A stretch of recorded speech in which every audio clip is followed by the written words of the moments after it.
All right, less than a month ago, a massive Category 4 hurricane made landfall on the Gulf Coast of Florida in the Panhandle. 35 counties were under a state of emergency.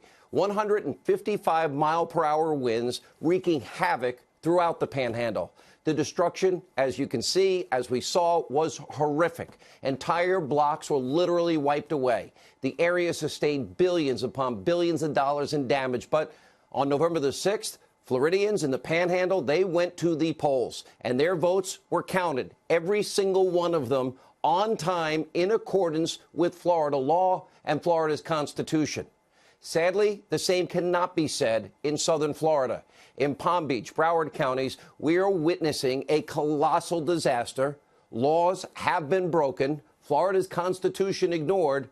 None of this was caused by a hurricane, but rather by local officials who are incompetent, corrupt, and obviously feel they are above the law that 65 other Florida counties, 65 of 67, adhered to.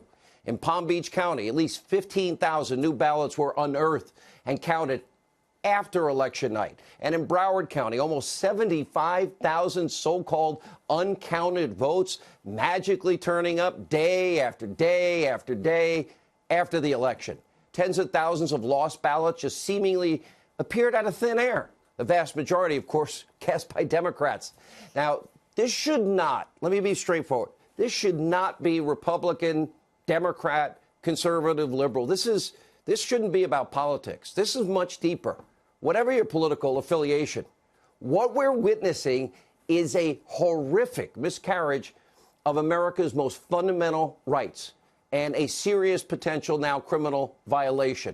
The law is clear. It is unambiguous. Florida law, let's put it on the screen, quote, says, the canvassing board shall report all early voting, all tabulated vote by mail results to the Department of State within 30 minutes after the polls close. The law continues, quote, the canvassing board shall report, with the exception of provisional ballot results, updated precinct election results to the department at least every 45 minutes until results are completely reported. 65 of Florida's 67 counties, they complied with the law, including every county in the Panhandle that was absolutely ravaged by Hurricane Michael 27 days prior to the election. Broward, Palm Beach counties totally ignored the law, broke the law. For days, Broward County officials continued to tally literally tens of thousands of votes in violation of state law. It appears yet again we have one system of justice and elections for Democrats and another for the rest of us. Now, the supervisor of elections in Broward County, a woman by the name of Brenda Stipes, would not even tell state officials where these mysterious votes were coming from, where the votes had been, how many votes were left to be counted. Again, a violation of law. There was no updating of votes every 45 minutes, again, violating the law.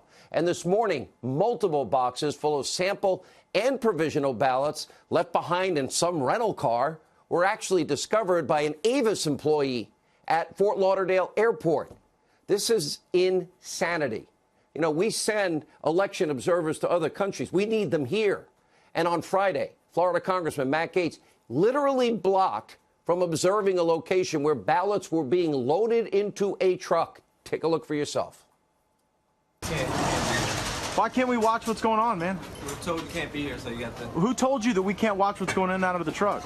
My supervisor. You want to see my Who's your super? Yeah, I would love to see him. But until then, let's go. All right. Well, you tell me why we can't know what's going in and out of that truck. And what's the name of your supervisor? We'll get all that taken care of. Do you know this? Do you know his or her name? The supervisor's name? Yeah, we'll bring What's their name? We'll bring them out to you in a second. Do you know their name? Yes, we'll bring them out. What is it? Will you tell it to me? Bring them out to you in a second. What's on the truck? What we're seeing in South Florida is a national disgrace, and it's far worse than that. Broward, Palm Beach counties violated any chance of there ever being any real integrity in the vote in Florida.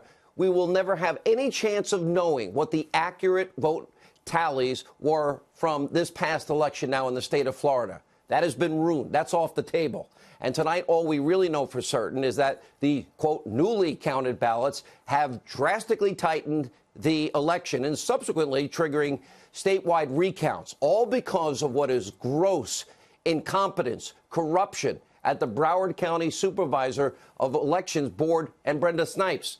Now, she has a history of this. Late last week, we had a judge ruling that Brenda Snipes actually violated state election law. Now, what is even more outrageous is that this is not new for Miss Snipes. Now, her track record is literally atrocious. Why she was even in this position is beyond any understanding. How she's been allowed to continue in this powerful position, beyond comprehension. Last week, we learned that Snipes, quote, accidentally mixed in rejected provisional ballots with several hundred valid votes. That means the entire vote count has been irreversibly corrupted. And just this past August, a judge ruled that Snipes systematically had mishandled mail-in absentee ballots. In 2017, a judge also ruled she illegally destroyed ballots following a primary race. And in 2016, some Broward County election results were posted online, get this, before the polls had even closed. And in 2012, 1,000 uncounted absentee ballots, well, they were mysteriously discovered in Broward County a week after that election. And in 2004, Snipes simply lost track of 6,000 absentee ballots. Now, this is the woman that could determine the outcome of these important races for the Senate and the governor's race in Florida. Now, many Floridians are rightfully calling for consequences. Former Governor Jeb Bush tweeting out, there is no question that Broward County Supervisor of Elections Brenda Snipes failed to comply with Florida law on multiple counts, undermining Floridians' confidence in our electoral process. Supervisor Snipes should be removed from her office following the recounts. Maybe now. I don't think we should wait. Senator Marco Rubio, very vocal, also about Snipes and her incompetence and corruption, tweeting, quote, every vote legally cast and received within time frame required by law should be counted. The issue in Florida has been repeated violations of election law by the incompetence and the lack of transparency of Palm Beach elections, Broward County elections. And now Snipes could, in fact, tonight be facing criminal charges. Sources have confirmed to us on multiple levels tonight a criminal investigation into election misconduct in South Florida is now ongoing. Just a short time ago, Florida Attorney General Pam Bondi released a letter from the Florida Department of Law Enforcement stating that they will work with the Attorney General Bondi on any criminal investigation and subsequent prosecution of Brenda Snipes or anyone else who may have broken laws and committed voter fraud. Now, of course, the damage has been done. Florida Governor turned Senator-elect Rick Scott is now sounding the alarm. You don't just magically find 93,000 votes laying around unless you need smoke for cover. That's why this is so problematic. Take a look. Bill Nelson is clearly a sore loser. He can't stand the fact that he's not going to be elected for, the first time in decades, and he won't. He's just here to steal this election. That's what he's done. His lawyer came down here and said, I'm here to win the election. I'm not here to get a free and fair election, make sure votes are counted. No, he wants to win the election. That's his only purpose. Now, make no mistake, when the dust settles here, Rick Scott and Ron DeSantis will take their rightful place as senator and governor of Florida. But tonight, Democratic operatives, they are trying to prevent all of that from happening. On Friday, lawyers for the Gillum and Nelson campaigns, they actually objected to a judge to non-citizens' votes being rightfully denied. In other words, they want votes from non-citizens to now count. Where is their integrity in all of this tonight? That means they only care about power, nothing else. Rule of law means nothing to them. And it gets even worse. Nelson just hired an attorney. His name is Mark Elias. His name may sound familiar to you. He's the left-wing hack at the very center of Hillary Clinton's attempt to rig the 2016 election with that phony dossier. Remember Clinton? The DNC paid millions to Elias and his firm, Perkins Coie. Yeah, that firm. To dig up the Russian dirt, hire Fusion GPS, hiring a foreign national, Christopher Steele, an ex-foreign spy, subsequently put together a dirty dossier full of Russian lies that not even Christopher Steele stood by. That campaign opposition research, remember, it was distributed across all of Obama's DOJ by Steele as credible, nonpartisan information, the contents leaked to the press before the 2016 election. Remember, David Corn's article, October 31st, 2016, only days before the election, he reported that, quote, a veteran spy has given the FBI information alleging a Russian operative to cultivate Donald Trump. And let's not forget about Michael Isikoff's Yahoo report, September 2016, alleging Russian collusion. Democrats were trying to rig the election with the help of Hillary's bought and paid for foreign nationals using Russian lies. Remember, none of it was ever confirmed. Most of it's been debunked. And as you can see, Elias, he's a very experienced Democratic operative. And of course, he's also been involved in past recounts. His quotes will shock you. In 2013, he said, those who have seen past recounts in Virginia know that they do not tend to change the results. By the way, there was only 167 vote advantage for the guy he's representing. The next year, he said, quote, recounts really only happen where you are talking about dozens or a few hundred votes separating candidates. Gee, Mark, I wonder why the change of heart. Gun for hire, say anything, just, make the rules up as you go along. Now, of course, the Democrats, they pretty much wrote the book on election rigging during the 2016 election. I seem like the only one that's pointed this out.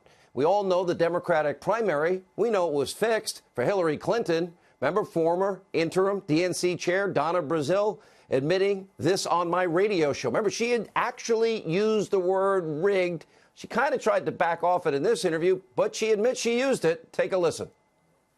What I said in the book was that in exchange for bailing out the party, which was broke, the Clinton campaign would get control over certain decisions and aspects of the DNC that made it difficult, if not impossible, for me to do my job. It was unethical, but it was not rigged, and I stand by that. But you said you actually used the word rigged. Of course, because I promised Bernie that I would go department by department and do a forensic test to find out what happened. She used the word rigged herself. And she tells the story how Bernie was robbed by the DNC machine that Clinton was controlling, the cancer, as she called it. Hangs up the phone after having to tell Bernie Sanders the truth, said she cried out of anger over this. So we have one system of justice and elections for Democrats, just like we have one system of justice for the Clintons and another one for anyone who opposes them. This is not equal justice under the law or equal application of our laws. Now, tonight, we're going to bring you updates all throughout the hour from Florida as they become available. But a criminal investigation, let me repeat, is ongoing as we speak. Now, whatever happens in Florida, here's one thing. I know the Democrats are all excited because they got control of the House of Representatives. By the way, the president, in retrospect, now that he went out and fought for all those Senate candidates and Republicans picked up those seats and that in the Senate, by the way, turned the blue wave into a little baby blue trickle, because now Democrats are doing exactly what I told you they would do. They're now coming clean, the things they weren't saying on the campaign trail about what their real plan is, to wage what is a never-ending, full-scale investigation into anything and everything Donald Trump, to destroy this president. And according to new reports, Pelosi and company, get this, they are planning to launch a subpoena cannon at the Trump White House, firing on all cylinders with a political hit list of nearly 100 targets, meaning 100 investigations. Tax returns, Stormy Daniels, James Comey, the impeachment of Justice Kavanaugh, Shifty Schiff wants to actually investigate the president's treatment of CNN, the Washington Post, Amazon. Democrats are stopping at nothing to pursue the unhinged campaign to halt President Trump and his progress. By the way, that means our progress. That means America's progress. And, of course, this is a plan of endless investigations. By the way, very few facts. Nancy Pelosi is actually saying Democrats don't need an indictment to move forward on their impeachment fantasies, while she and other Democrats fuel even more baseless hysteria about Mueller's Russia probe. House Democrats, they have been working overdrive to now smear the acting Attorney General, Matt Whitaker, which was the president's lawful choice, period. And don't forget, Rod Rosenstein, who's been running this whole thing, is conflicted in multiple ways, like signing the last FISA, writing the letter recommending that Comey get fired. But he's still been running it. They didn't care about his conflicts. Take a look. I want to make this very clear. If he doesn't recuse himself, if he has any involvement whatsoever in this Russia probe, we are going to find out whether he made commitments to the president about the probe, whether he is serving as a back channel to the president or his lawyers about the probe, whether he's doing anything to interfere with the probe. Mr. Whitaker needs to understand that he will be called to answer, and any role that he plays will be exposed to the public. We don't want there to be any ambiguity about that. You don't have confidence in him as America's top enforcement officer? No, I don't. And don't just take it from me. There's bipartisan editorializing about this, that he should never have been appointed, and that it does violence to the Constitution and the vision of our founders to appoint such a person in such a manner to be the chief legal officer in our country. And that's bipartisan. I'll go further. His appointment is simply part of an attack on the investigation by Robert Mueller, the special counsel. It's part of a pattern of interference by the president, part of a pattern of obstruction of that, attempted obstruction of that investigation. The only problem is no one's talking about meddling with the Mueller probe. Nobody. The president has said twice in the last week, no.